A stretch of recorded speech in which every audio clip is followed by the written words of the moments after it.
வணக்கம். மாலை முரசு செய்திகளை விரிவாக பார்ப்பதற்கு முன் தலைப்புச் செய்திகளை பார்க்கலாம்.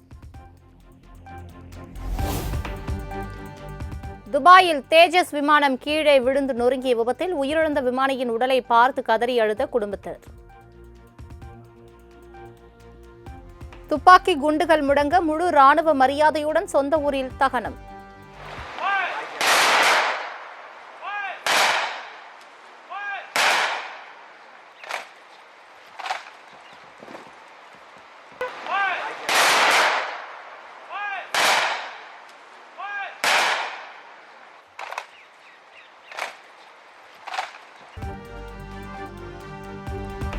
துபாயில் நடைபெற்ற சாகச நிகழ்ச்சியில் உயிரிழந்த விங் கமாண்டர் நமனஷ் சியாலுக்கு வீர வணக்கம்.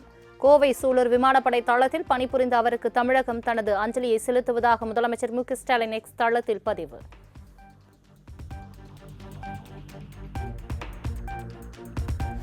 சேத்தியாத்தோப்பு அருகே மரம் வேரோடு சாய்ந்ததில் குடியிருப்புக்குள் மீது அருந்து விழுந்த மின் கம்பங்கள். மின்சாரம் தாக்கி தம்பதி உட்பட 3 பேர் சம்பவ இடத்திலேயே உயிரிழந்த பரிதாபம்.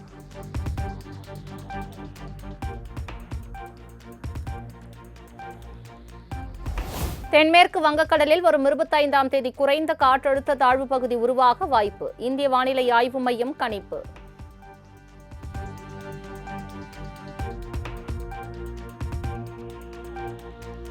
தென்காசி, தூத்துக்குடி, நெல்லை, கன்னியாகுமரி ஆகிய 4 மாவட்டங்களுக்கு இன்று மிக கனமழைக்கான ஆரஞ்ச் அலர்ட். கடலூர், அரியலூர், மயிலாடுதுறை உள்ளிட்ட 11 மாவட்டங்களில் இன்று கனமழைக்கு வாய்ப்புள்ளதாக சென்னை வானிலை ஆய்வு மையம் கணிப்பு.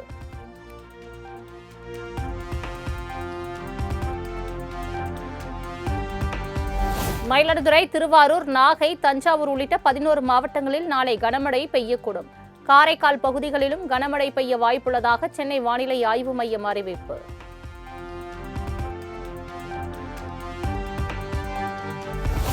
நாகை மாவட்டத்தில் பெய்து வரும் கனமழை காரணமாக வெள்ளக்காடாக மாறிய விளை நிலங்கள். 1000 ஏக்கர் சம்பா மற்றும் தாளடி நெற்பயிர்கள் மழைநீரில் மூழ்கி அழுகி போனதால் விவசாயிகள் வேதனை. நட்டத்துல இருந்து தண்ணிக்குள்ளேயே அழிவு போய் ரொம்ப கொலன்னு போயிட்டு இது எப்படி விளையும்? இதுக்கு எப்படி நிவாரணம்? எதுவுமே கிடையாது. 5 வருஷமாக ஒன்றுமே நாங்கள் வாங்கவே இல்லை. எல்லாம் வீணாக போய் பாதிக்கு பாதியோட எங்களுக்கு தேர மாட்டேது. அவ்வளோ கஷ்டத்தில் நாங்கள் இருக்கோம்.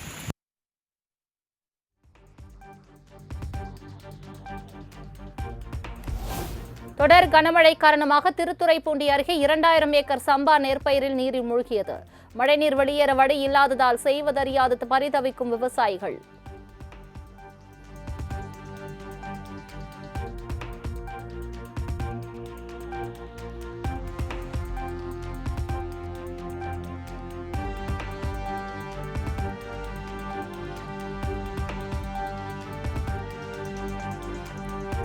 தூத்துக்குடி மாவட்டத்தில் பெய்த பலத்த மழை காரணமாக நீரில் மூழ்கி தத்தளிக்கும் 500 ஏக்கர் பரப்பிலான வாழைகள்.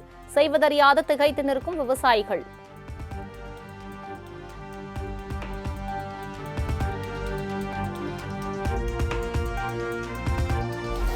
நெல்லையில் பெய்து வரும் கனமழை காரணமாக தாமிரபரணி ஆற்றில் கடும் வெள்ளப்பெருக்கு. குறுக்குதுறை முருகன் கோயிலை சூழ்ந்த மழை வெள்ளம்.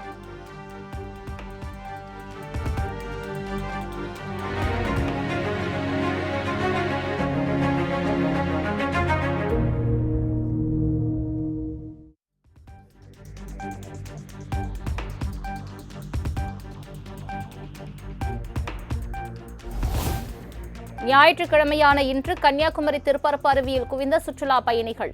ஆர்ப்பரித்து வரும் தண்ணீரை அடுத்து குளிக்க தடை விதிக்கப்பட்டதால் ஏமாற்றத்துடன் ஊர் திரும்பிய மக்கள்.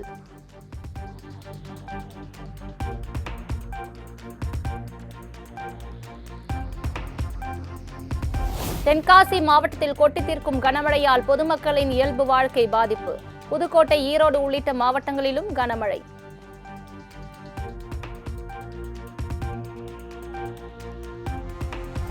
நெல்லை நீரப்பதத்தை உயர்த்தி வழங்க வலியுறுத்தி தஞ்சையில் திமுக கூட்டணி கட்சிகள் ஆர்ப்பாட்டம்.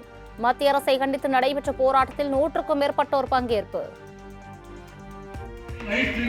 ஒன்றிய பாஜக அரசை கண்டித்து ஆர்ப்பாட்டம். இது ஆர்ப்பாட்டம். ஈரப்பத அளவை விவசாயிகள் முதுகில் குத்தாது. நிறைவேற்று கேட்கவில்லையா? கேட்கவில்லையா? விவசாயிகளின் கூக்குரல் கேட்கவில்லையா? விவசாயிகளின் கூக்குரல் கேட்கவில்லையா? புறக்கணிக்காதே, புறக்கணிக்காதே. விவசாயத்தை புறக்கணிக்காதே. விவசாயத்தை புறக்கணிக்காதே. வழங்கிடு, வழங்கிடு. விவசாயிகளுக்கு இழப்பீடு வழங்கிடு.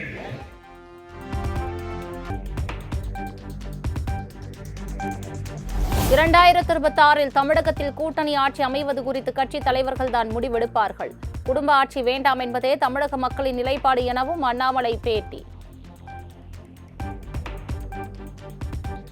வேண்டாம், காங்கிரஸ் இருக்கக்கூடிய கூட்டணி தோற்கடிக்கப்பட வேண்டும் என்றால் அவர்களுடைய காங்கிரஸ் டிஎம்கே கூட்டணி தோற்கடிக்கப்பட வேண்டும். மோடிஜி மீது நல்லாட்சியின் மீது நம்பிக்கை, அது இன்னைக்கு நம்ம அனைத்து இந்திய அண்ணா திராவிட முன்னேற்ற கழகத்தின் கூட இருக்கிறோம். இதையெல்லாம் பார்க்கும் பொழுது ஒரு வரலாறு காணாத வெற்றி தமிழகத்தில் 2026 தேசிய ஜனநாயக கூட்டணி கிடைக்கிறது.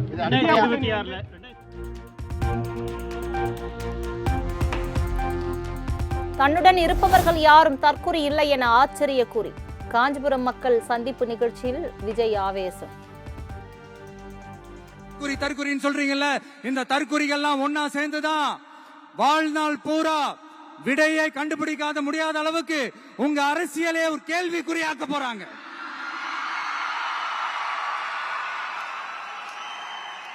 இவங்கெல்லாம் யாரும் இங்க தற்குறிகள்லாம் கிடையாது. இவங்க எல்லாரும் தமிழ்நாட்டு அரசியலோட ஆச்சரியக்குறி.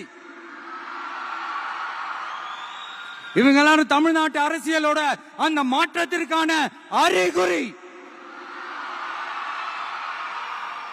சும்மா லாஜிக்கே இல்லாம தற்குறி தற்குறின்னு.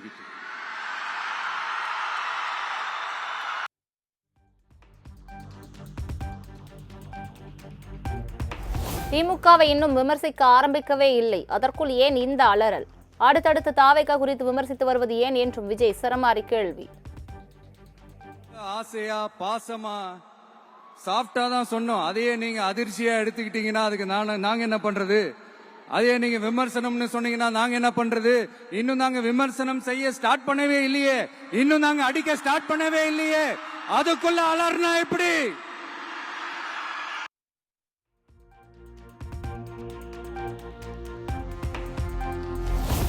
நம்மை முதலில் தற்குறி என விமர்சித்த கூட்டத்திலிருந்தே நமக்கு ஆதரவு குரல் வருகிறது. அஞ்சலை அம்மாளின் சொந்தக்காரர் தான் அந்த ஆதரவு குரலை தந்துள்ளார் எனவும் விஜய் விளக்கம்.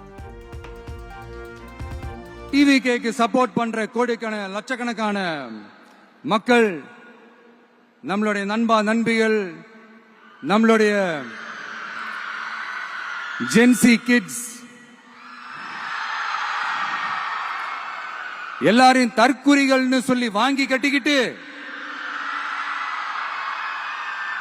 இப்ப அவங்களாம் தற்குறி எல்லாம் கிடையாது, அப்படிலாம் அவங்கள கூப்பிடாதீங்க, அவங்க சங்கிகள்லாம் கிடையாது, அப்படிலாம் அவங்கள கூப்பிடாதீங்கன்னு சொல்லி ஒரு குரல் நம்ம கட்சியிலிருந்தே ஒரு குரல் வருதுன்னு சொல்லி தலைமையில ஃபுல்லா கன்ஃபியூஷன். அந்த கன்ஃபியூஷன் இதோட நிக்காது. அந்த ஆதரவு குரல் ஒரு வீடு விடாம, ஒரு இடம் விடாம, எல்லா இடத்திலையும் எல்லா வீட்லயும் இன்னும் பலமா எதிரொலிக்குதான் இல்லையான்னு பாருங்க.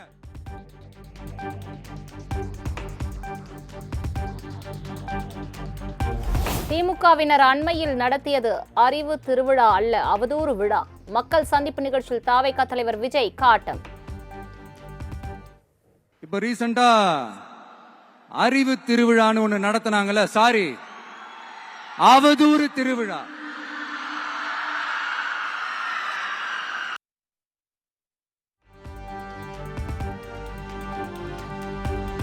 தமிழக வெற்றிக் கழகத்தின் தேர்தல் அறிக்கைக்கான முன்னோட்டமாக பல அறிவிப்புகளை வெளியிட்ட விஜய், வீட்டிற்கு ஒருவர் பட்டப்படிப்பை முடிக்க வழிவகை மற்றும் வீட்டுக்கு ஒரு பைக் வாங்குவதற்கான வாய்ப்பை உருவாக்குவோம் என உறுதி. ஒவ்வொரு வீட்டில் இருக்கிற ஒவ்வொருத்தரும் மினிமம் டிகிரி படிச்சிருக்கணும்.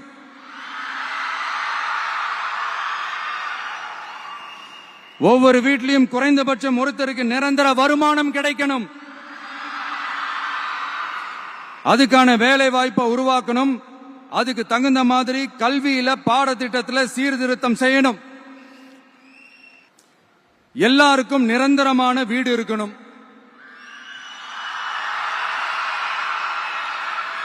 ஒவ்வொரு வீட்டுக்கும் ஒரு மோட்டார் சைக்கிள் வாகனம் உறுதியா இருக்கணும். காரும் தான் லட்சியம். அதுக்கான வசதி வாய்ப்பை உருவாக்குற அளவுக்கு பொருளாதார வளர்ச்சிக்கு வழியை உண்டாக்கணும்.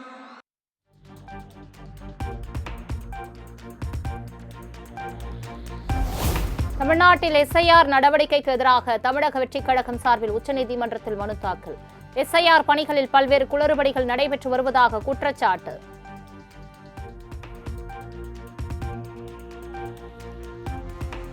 வரும் 30ஆம் தேதி கோபிச்செட்டிப்பாளையத்தில் மக்களை காப்போம் தமிழகத்தை மீட்போம் தேர்தல் பரப்புரை. அதிமுக பொதுச் செயலாளர் எடப்பாடி பழனிசாமி பங்கேற்று தொண்டர்கள் மத்தியில் உரையாற்றுகிறார்.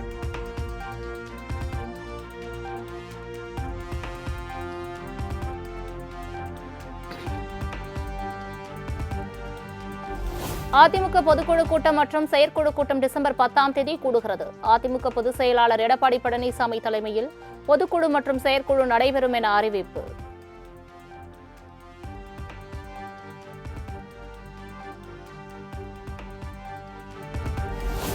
புதுச்சேரியில் செய்தியாளர்களை ஒருமையில் பேசிய சீமான், எஸ்ஐஆர் தொடர்பாக கேள்வி எழுப்பியதால் ஆவேசம். உனக்கு என்ன தம்பி பிரச்சனை? உனக்கு என்ன பிரச்சனை? உனக்கு என்ன தேர்தல் ஆணையம்? ஏய், அரசு சொல்றத தேர்தல் ஆணையம் கேட்கணுமா? தேர்தல் ஆணையம் முதல்ல உனக்கு என்ன பிரச்சனை? நீ தொடக்கத்துல இருந்தே பிரச்சனை இருக்கு. உனக்கு தள்ளி வாங்கிட்டு வாங்கி முதல்ல தேர்தல் ஆணையம் அரசு. ஏய், தேர்தல் ஆணையம் அரசு நடத்துதா? அரசு தேர்தல் ஆணையத்தை நடத்துதா? காமெடி பண்ணிட்டு அலையாதைய. அப்புறம் ஏன் எதிர்க்கிறோம்னு ஏன் சொல்ற? உன்னை இன்னைக்கு இல்ல ரொம்ப நாளா பாக்குறேன். உனக்கு ஏதோ பைத்தியம் ஆயிட்டாங்க. கேள்வியா கேளு. நீ மரியாதை கேள்வி அல்றா முதல்ல. டேய், நீ முதல்ல கேள்வி கத்துக்கிட்ட போடா. ஒரு பத்திரிக்கை ஒரு மைக்க தூக்கிட்டு கேமரா எடுத்து வந்தா பெரிய வெங்காயம் மாடா.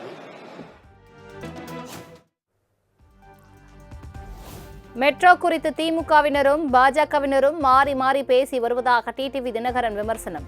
இந்த ஆட்சி வந்தால்தான் திட்டத்தை கொண்டு வருவோம் என்று கூறுவது காழ்ப்புணர்ச்சியின் வெளிப்பாடு என்றும் காட்டும். திமுகவை சேர்ந்தவர்கள் பேசுவது, பாஜகவை சேர்ந்தவர்கள் பதில் சொல்வது, இன்னும் சிரிப்பா சில பேர் சொல்றாங்க எடப்பாடி ஆட்சிக்கு வந்தால் அதை நடத்துவோம்னு சொல்றது ரொம்ப அது கண்டனத்துக்குரியது. மக்களின் தேவை கோயம்புத்தூரில் மெட்ரோ ரயில் திட்டம் வேணும், மதுரையில் மெட்ரோ ரயில் திட்டம் வேணும்னு அரசாங்கம் கேட்குறப்ப அதனுடைய மத்திய அரசு ஒன்றும் உதவி செய்யணும்.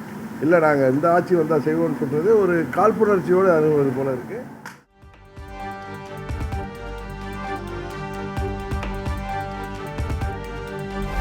விடுமுறை நாளான இன்று உதகை உள்ள தொட்டபெட்டா மலைச்சிகரம் மற்றும் அரசு தாவரவியல் பூங்காவில் குவிந்த சுற்றுலா பயணிகள்.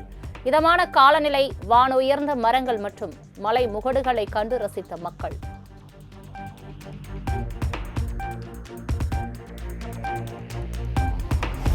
திட்டக்குடி அருகே கணவன் இறந்த துக்கம் தாங்காமல் மனைவியும் உயிரிழந்த சோகம். உடலை அடக்கம் செய்வதற்கு முன் மனைவி இறந்த நிகழ்வால் சோகத்தில் மூழ்கிய கிராம மக்கள்.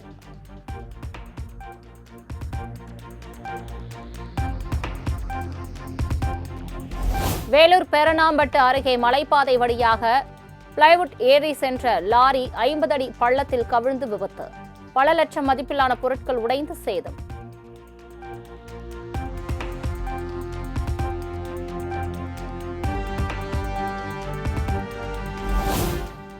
சமூக ஊடகங்களில் நயமாகவும் நாகரிகமாகவும் பதிலளிக்க வேண்டும். பாமக சமூக ஊடக பேரவை நிர்வாகிகளுக்கு பாமக நிறுவனர் ராமதாஸ் அறிவுறுத்தல்.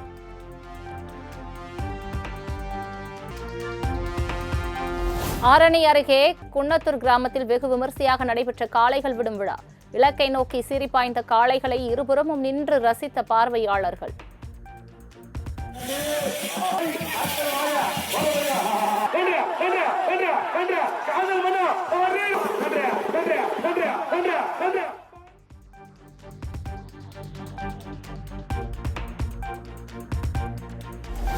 திண்டுக்கல் மாவட்டம் கொடைக்கானலில் நிலவும் பனிமூட்டம் மற்றும் அதிகப்படியான குளிரால் மக்கள் பாதிப்பு. பல்வேறு பகுதிகளில் இருந்தும் வருகை தந்த சுற்றுலா பயணிகள் இயற்கை அழகை கண்டு ரசிக்க முடியாமல் ஏமாற்றம்.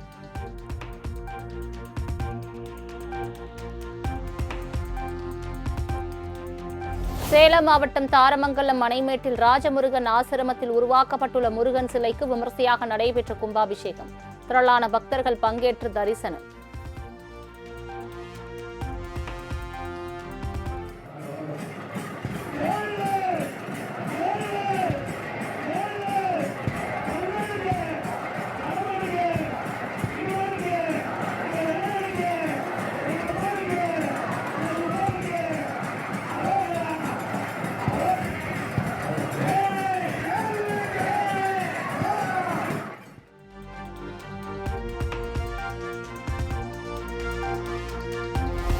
சபரிமலை ஐயப்பன் சீசன் காரணமாக பழனியில் அலைமோதிய பக்தர்கள் கூட்டம். சுமார் 3 மணி நேரம் காத்திருந்து பக்தர்கள் சாமி தரிசனம்.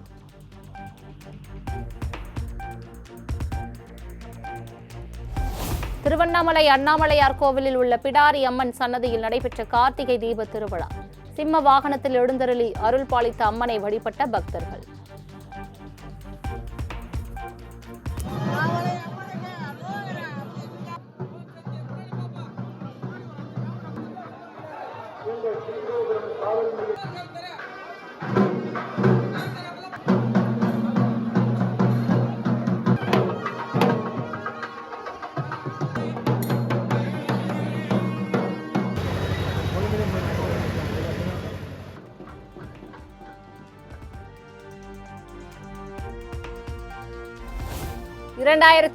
T20 உலகக்கோப்பை தொடரில் தனது முதல் போட்டியில் அமெரிக்காவை இந்தியா எதிர்கொள்ள உள்ளதாக தகவல்.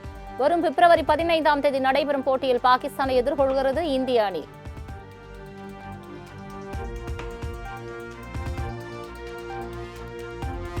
இந்திய கிரிக்கெட் வீராங்கனை ஸ்மிருதி மந்தனாவுக்கு இன்று நடைபெற இருந்த திருமணம் நிறுத்தம். ஸ்மிருதி மந்தனாவின் தந்தைக்கு திடீரென ஏற்பட்ட நெஞ்சுவலி காரணமாக திருமணம் ஒத்திவைப்பு.